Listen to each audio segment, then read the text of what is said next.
दोस्तों, आज की कहानी है भाभी आप मेरी माँ की सेवा नहीं करती हो।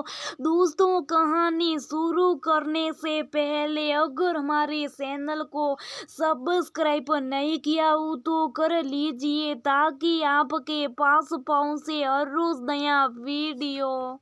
देखो तो सही, विनय माँ कैसी बातें कर रही है। मैं 5 मिनट लेट क्या हुई उनकी आंखों में दवाई डालने के लिए, वो इतना तेज गुस्सा होगी और निमी दीदी को बोल रही है कि वो उनके साथ उनके घर पर जाएगी।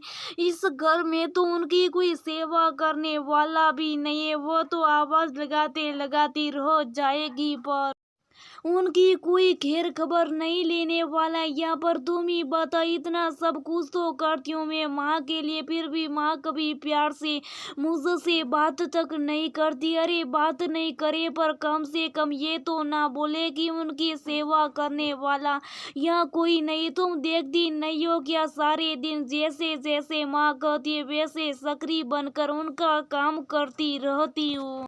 फिर भी ऐसी बातें और तो और निमी दीदी ने भी उनकी हाँ में हाँ मिला दी और बोला हाँ माँ मेरे साथ चलो, आप तो भाभी के भरोसे तो आप मर ही जाओ।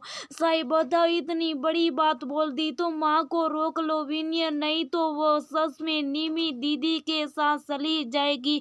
विनय अपने ऑफिस की फाइल ढूंढता हुआ पूर्वी से बोला, अरे पूर्वी तुम भी ना सुबह सुबह किया, सास बहू पुराण लेकर बैठ गई। मुझे पता है तुम माँ के लिए बहुत कुछ करती हो पर अब माँ का स्वभाव ही ऐसा है, क्या कर सकते। जाने दो ना, निमी ले जाना चाहती है तो ले जाने दो ना। रे मेरा तो ये माना या माँ खुश रहे उनको वहाँ रहने दो ना, इससे क्या फर्क पड़ता है। पूर्वी विनय से बोली, तुमसे तो ऐसी उम्मीद थी मुझे, तुम कभी माँ को मत समझाना। बस ऐसा बोलकर पूर्वी माँ के कमरे में चली गई। कमरे में जाकर पूर्वी ने देखा निमी दीदी माँ के कपड़े बैग में डाल कर माँ का बैग पैक कर रही थी और बोल रही थी, चलो माँ मेरे साथ, भाभी को भी तो पता चले आखिर घर के बड़े बुजुर्गों का ख्याल कैसे रखा जाता है। अरे देखना 10-15 दिनों में आपकी इस कमजोर हुई काया को कैसे समका देती हूँ मैं, यहाँ रहकर तो आप और ज्यादा दुबली पतली हो जाओगी। पूर्वी निमी दीदी से डरते डरते बोली, दीदी मैं आपसे प्रॉमिस करती हूँ मैं माँ का पहले से ज्यादा अच्छे से ध्यान रखूंगी। अभी इनकी आंखों का ऑपरेशन हुआ है, आप चाहे तो माँ को बाद में ले जाना पर अभी रहने दीजिए। निमी और माँ दोनों एक साथ पूर्वी से शिकायती लहजे में बोली, अरे रहने दो, देखो ली तुम्हारी सेवा कैसी करती हो। तुम पूर्वी बेचारी उदास होकर रह गई, क्या कर सकती थी। दूसरे दिन निमी माँ को अपने साथ अपने घर ले जाने लगी। चलते चलते माँ पूर्वी से बोली, आराम से रहना अब तू, और जब मैं यहाँ वापस लौट कर आऊँ तो देखना मेरी रंगत मेरी बेटी कैसे सुधार कर भेजती है। ऐसा बोलकर दोनों माँ बेटी चली गई। पूर्वी उदास होकर अपने घर के कामों में लग गई। उधर निमी दीदी के घर पर अम्मा जी बहुत खुश हो रही थी। निमी ने भी एक दिन तो अम्मा जी का भाग भाग कर काम किया पर दूसरे दिन जैसे अम्मा जी ने 5 बजते निमी को आवाज लगाई, अपने लिए गर्म पानी करके लाने के लिए कहा। निमी अलसाई हुई आंखों से गुस्सा होती हुई माँ से बोली, अरे माँ कौन से डॉक्टर ने आपको बोला है कि 5 बजे आपको उठकर गर्म पानी पीना है। जब मैं जागूं तभी भी तो आप गर्म पानी पी सकते हैं ना। सुबह सुबह नींद खराब कर दी। माँ को बुरा तो लगा पर बेटी को कुछ बोल नहीं पाई। सुबह नाश्ते में निमी ने सबके लिए पोहे बना दिए और माँ को भी पोहे खाने के लिए दे दिए, ये जानते हुए भी कि माँ पोहे नहीं खाती है। माँ को तो सुबह सुबह थोड़ा सा दूध और दलिया चाहिए था। निमी बोली, माँ खाना तो लो ना, क्या हो जाएगा। पोहे खाने से अब दो चीज मुझसे नहीं बनाई जाती। मुझे आज मार्केट अपनी सहेलियों के साथ शॉपिंग करने जाना और भी घर के काम करने। अब घर पर ही होना, जब बच्चे आए तब अपने लिए पिज्जा ऑर्डर कर देंगे, आप भी उसमें से थोड़ा सा पिज्जा खा लेना, फिर बाकी का काम मैं शाम को देख लूंगी क्या बनाना है। प्लीज माँ थोड़ा सा एडजस्ट कर लेना, ऐसा बोल निमी तो चली गई, पर माँ की आंखों की दवाई उनके हाथ में रह गई। वो बोलने वाली थी, निमी को आंखों में दवाई डालने के लिए माँ का मुंह छोटा सा हो गया था। माँ को निमी के घर रहते हुए 10 दिन होने को आए थे, पर इन 10 दिनों में माँ की यहाँ आने की सारी खुमारी उतर गई थी।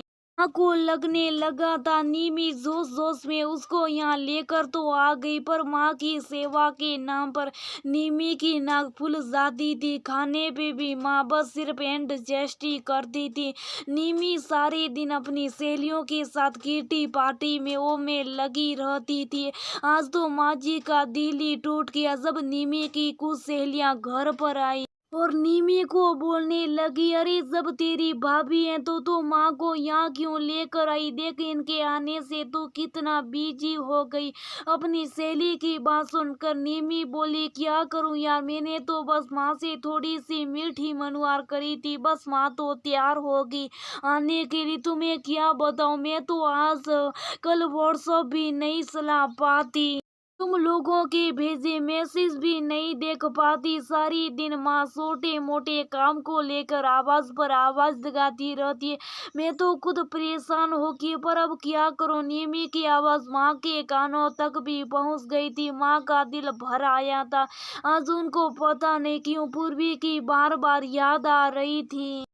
माँ सोचने लगी, मैं सारा दिन पूर्वी पर इतना काम करने के बाद भी सिलाती रहती थी और वह बेचारी बिना कोई शिकायत किए हमेशा चेहरे पर मुस्कान रखकर मेरे आगे पीछे काम के लिए घूमती रहती थी। सुबह 5 बजे बिना कहे गर्म पानी रखा हुआ मिलता था। नाश्ते के टाइम गरम गरम दलिया जूस से लेकर सलाद तक हर चीज पूर्वी माँ की पसंद की और टाइम पर बनाती थी। दोपहर में फोन पर टाइम बिताने की बजाय हमेशा मेरे पास आकर बैठती थी और कॉलोनी की सारी बातें बताने लगती थी। शाम की चाय भी मेरे साथ पीती थी और रात के खाने की तैयारी करने के साथ साथ 10 चक्कर मेरे कमरे के भी लगा जाया करती थी। सच में कभी अकेलापन नहीं लगने दिया था। पूर्वी ने मुझे निमी तो कभी 5 मिनट आकर बैठती भी नहीं, बस सारा दिन फोन और सहेलियों के साथ ही अपना टाइम बिताती रहती है। आज माँ जी को पूर्वी और उसके कामों की कदर हो रही थी। माँ का मन कर रहा था वो भाग कर पूर्वी के पास चले जाए और बोले, बेटा माफ कर दे अपनी सासू माँ को जो तेरी कदर नहीं करी। दूसरे दिन माँ ने निमी को बिना बताए अपने बेटे विनय को बुला लिया और उसके साथ घर जाने लगी और निमी को बोली, बेटा मेरा यहाँ पर मन नहीं लग रहा, मुझे घर जाने दे। निमी कुछ नहीं बोली। जैसे विनय की गाड़ी अपने घर के गेट पर आकर रुकी, पूर्वी दौड़ते हुए गाड़ी के पास पहुंची और माँ को देख दी, बोली, माँ आपकी रंगत सुधरी या नहीं सुधरी, पर मेरे घर की रंगत आपके जाने से जरूर चली गई थी।